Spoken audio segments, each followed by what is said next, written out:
It's time to take the quiz. 5 questions, 5 minutes a day, 5 days a week. Take the quiz every weekday at thequiz.fox and then listen to the quiz podcast to find out how you did. Play, share, and of course, listen to the quiz at thequiz.fox.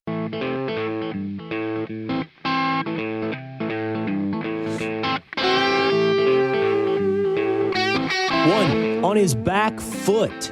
Kamala Harris surging in the polls. What is the message? How is the messaging for Donald Trump? 2, Q&A with the Willisha. Your questions, my answers here on The Will Cain Show. And 3, Kamala Harris versus Kamala Harris. Let's see if we can set up a debate between Vice President Kamala Harris and the presidential candidate Kamala Harris on The Will Cain Show.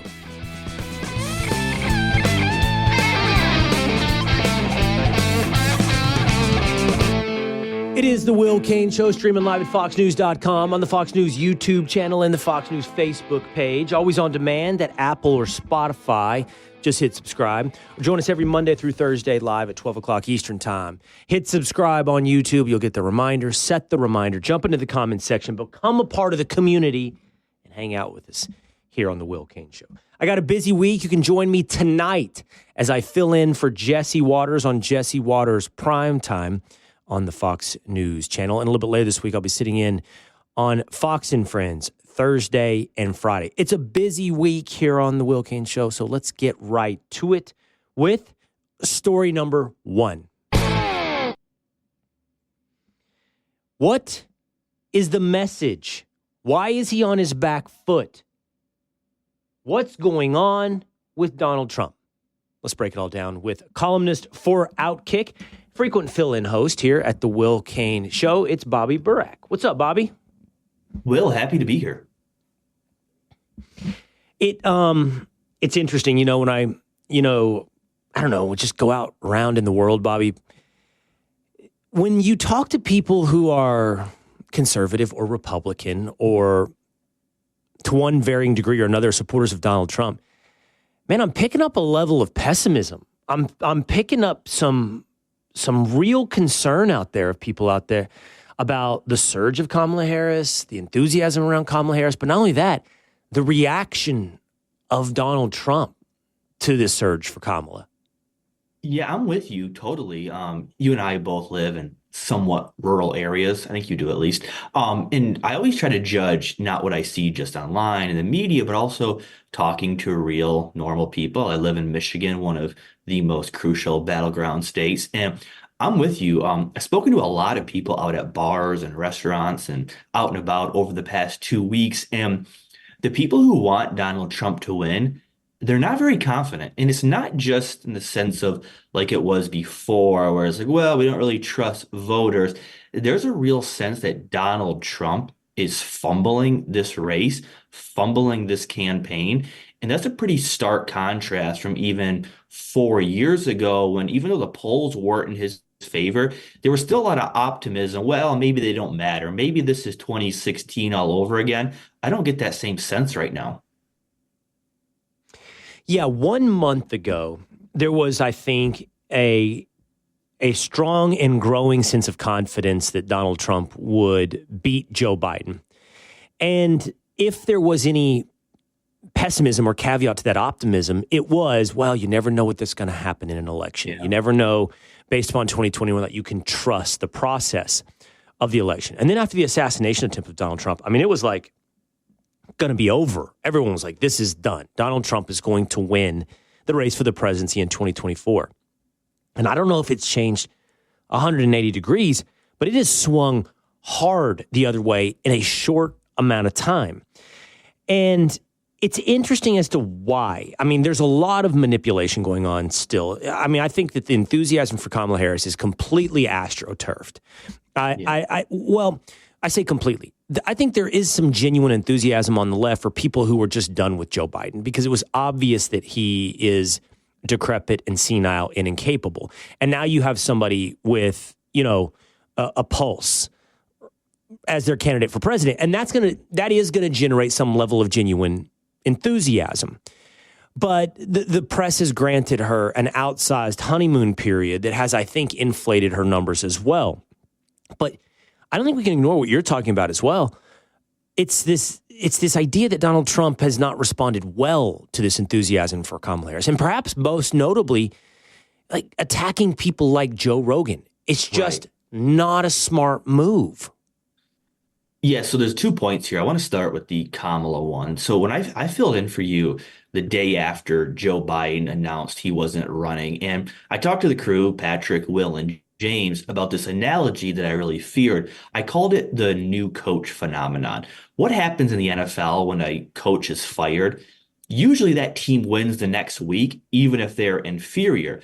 What happens is the team, players, the fan base, they rally behind the new coach simply for not being the old coach. And that's what I thought would happen with Kamala Harris. And unfortunately, it really has. I think Democrats are just so happy that she's not Joe Biden, that she's still on the honeymoon. She's still the new coach, the new savior.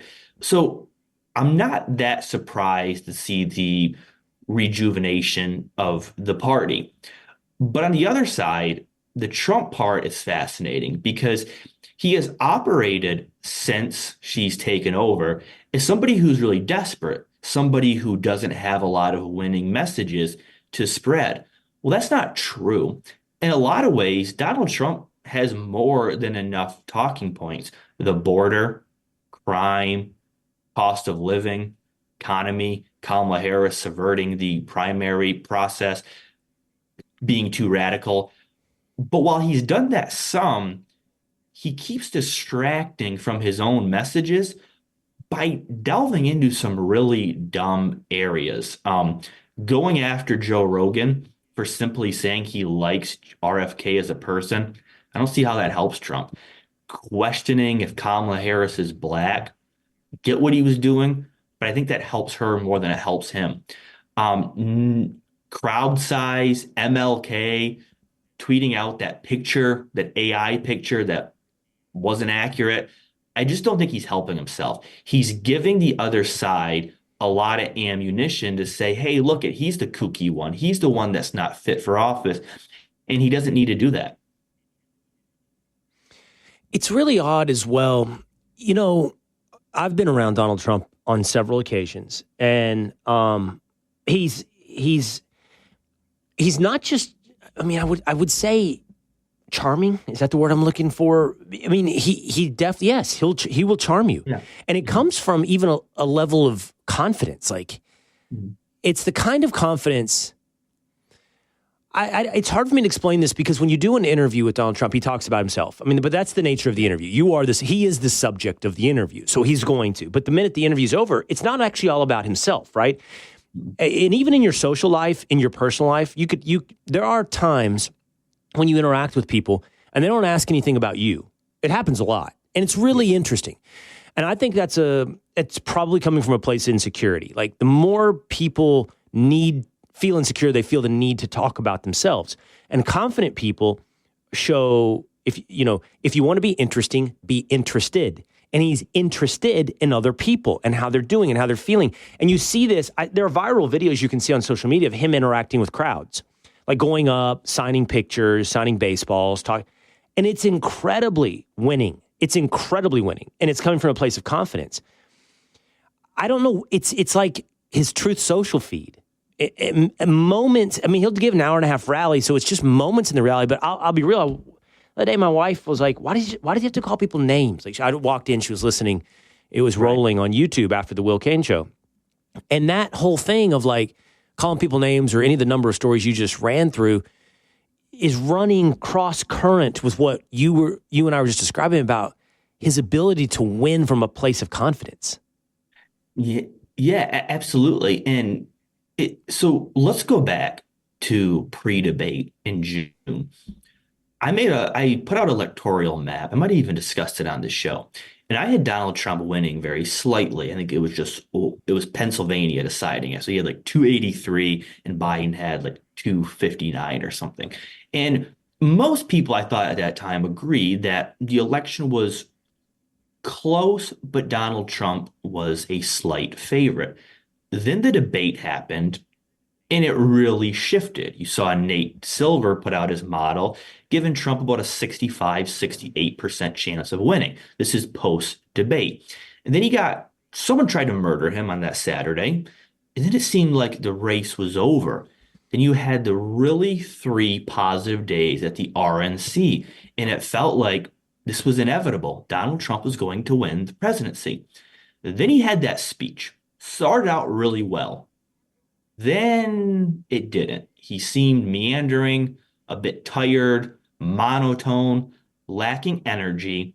And a couple days later, Joe Biden dropped out. Now all of a sudden, we're even beyond pre-debate where it seems like Kamala Harris is the favorite. Most polls give her a slight edge. So this election, by any means, is not over. Donald Trump can still come back. Who knows? Maybe the poll is off slightly. But momentum is not on his side right now. And eventually he has to turn that around because, look, don't factor in the hardcore Trump supporters. They've been mad at me all week. They love him no matter what. But you don't win general elections by just catering to your strongest supporters. You have to usually gain support from some moderates in battleground states. And he's not doing that right now. And the media's a part of it as well. Maybe we'll get to that in a moment about what they're doing.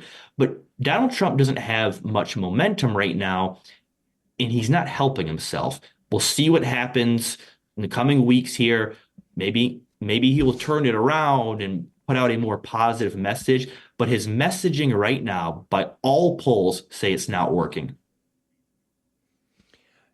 We should say, as you said, I think you wanted to get to this, there are these cross currents of what he's doing to his own messaging. But the reason that the lift is so heavy for him is because of the role of the media in ensuring it's always a negative picture for him and a positive picture for Kamala Harris. So, I mean, you can't use it as an excuse because at some point it is what it is, and you've got to control your own messaging and do the best version you can.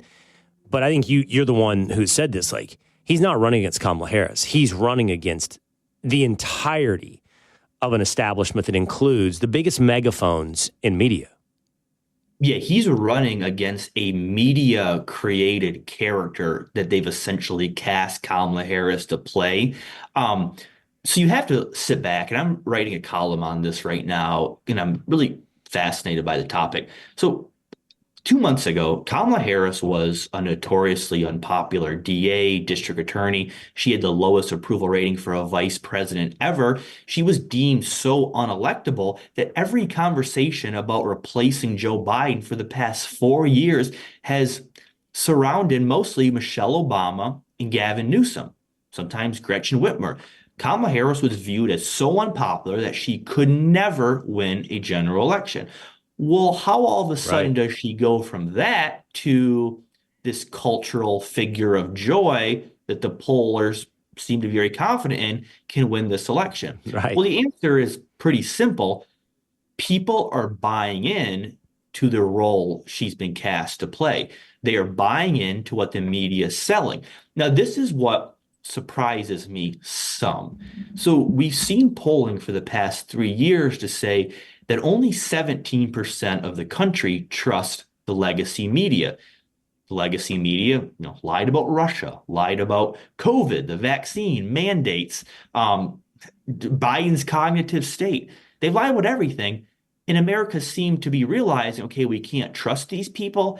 Yet the numbers say Americans are falling for the same people who have deceived them for much of the past 8 years. I can't quite make sense of that.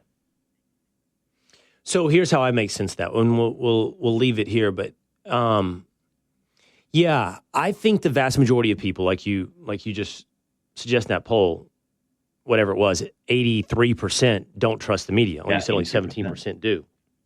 But they still, it's like they have the ability to set the course of the river, even if you don't trust the direction of the river. Everyone's floating along on the river. Yeah. So, if CNN tells you a certain thing, you're not necessarily going to believe them. But it creates an atmosphere of acceptable conversation. You see what I'm saying? So if CNN and